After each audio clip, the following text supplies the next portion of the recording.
Hello and welcome to the channel. I hope you're all well. I know many of you are suffering extreme weather conditions, especially in the States and also in the UK. And of course you guys down in Australia and New Zealand are probably lamenting very high temperatures. Don't forget the slip, slap, slop routine.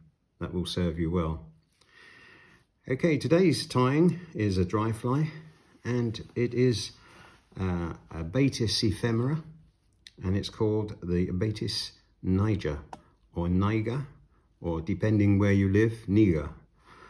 It's a Subimago version, and if you're not aware of that expression, Subimago is after it has hatched on the river surface. It then flies off to shed its second skin before it becomes a full adult and imago. So we're talking about that period between hatching and going off to shed the first skin. That could be overnight, it could be minutes, it could be certainly a day, but it then changes slightly in its appearance. And one of the main differences is the color of the wings. They are, Subimago is much darker than the wings of an imago. So let's get on to the tying. In the vise I have a size 18 dry fly hook, and I'm tying with black 12/0 thread. So I'm just going to mount that a little bit behind the eye, wind down about a third, and then wind back halfway and trim off the excess. Right, now we're going to tie in the wing first, facing forward. And what I've done, I've taken 3 small CDC feathers here and just taken out the points and leveled them up so that when we tie them in, they're all going to be more or less the same length. And I'm going to pull the fibers forward and tie them in, as I said, facing forward.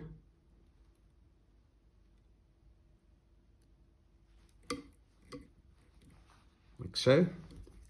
And trim off the excess at an angle. So that we have the start of the body. Just tie that down.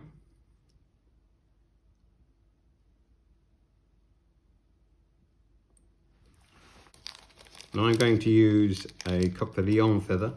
And I'm going to use a couple of fibers of a coq de lion feather. I just pull them out at 90 degrees and pull them off. And I suppose I've got 3 or 4 there. They're quite fine. Yes, 4. I'm just going to tie those in.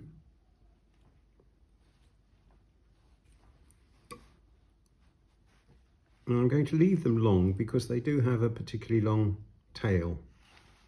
And I'm just going to put 1 wrap underneath just to lift them and separate them a little, like so, and bind them down and trim off the excess.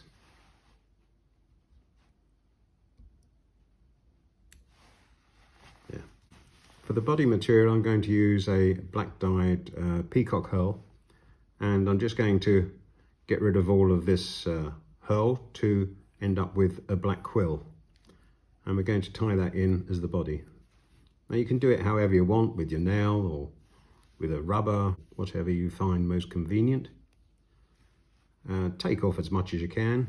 I don't think it really matters if there's the odd piece, and then just make sure you find the weak spot before you tie it in,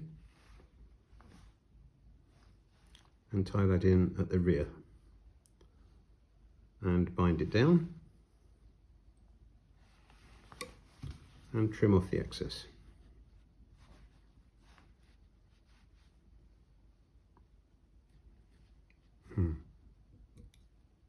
Like so. And before I wind that on, I'm just going to put a little bit of glue onto the back of the fly to hold that in place, and wind that on.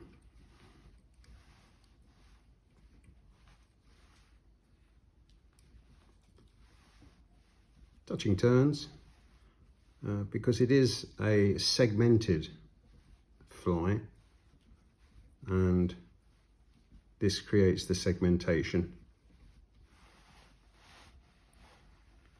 And tie off the quill. And trim it up.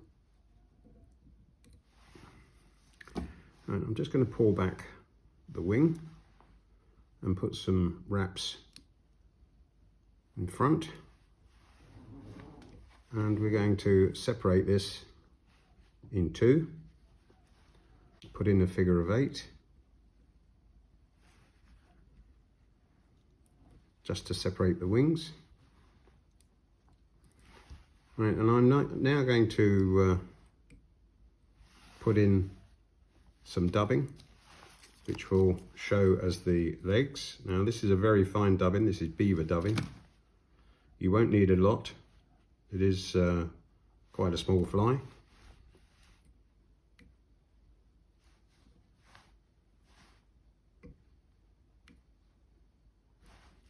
Let's see how we get on with this. Pull back the wing and put some dubbing in the front and tie off the fly.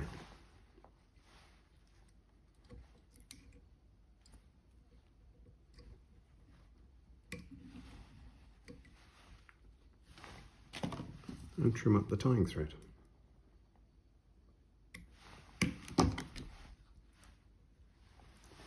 Right, I am going to put just a little bit of glue onto the knot.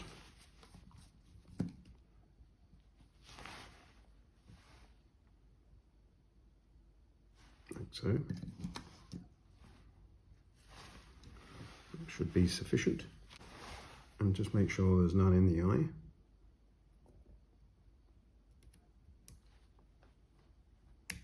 Make sure that's clear. Now, as far as the wing length is concerned, something a little bit longer than the body, something like that.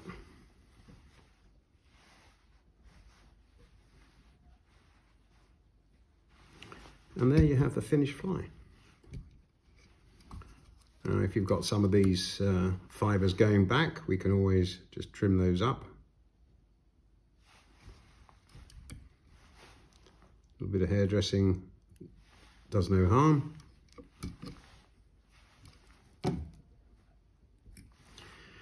And if you want to tie it maybe with a lighter quill or with a rib, there are certain times when this fly does have a very, very marked rib in that way, in the segmentation of the fly.